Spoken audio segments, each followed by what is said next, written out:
Nikita Mirzani mengosongkan rumahnya setelah Loli tak mau pulang. Nikita Mirzani kini mengosongkan rumahnya setelah Loli tak mau pulang ke Jakarta. Artis Nikita Mirzani mengosongkan rumah dengan pergi ke luar negeri, bahkan dua adik Loli ikut dibawa sang nyai meninggalkan Jakarta. Ibunda Loli, Nikita Mirzani pilih mengosongkan rumah juga demi anak-anaknya. Alhasil rumah Nikita Mirzani saat ini sedang tidak ada tuan rumah maupun anak-anak.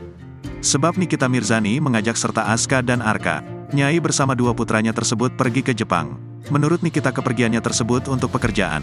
Nikita Mirzani mengaku kini berada di luar negeri untuk isi jadwal pekerjaannya. Sehingga kepergian Nikita Mirzani ke Jepang hanya untuk sementara waktu.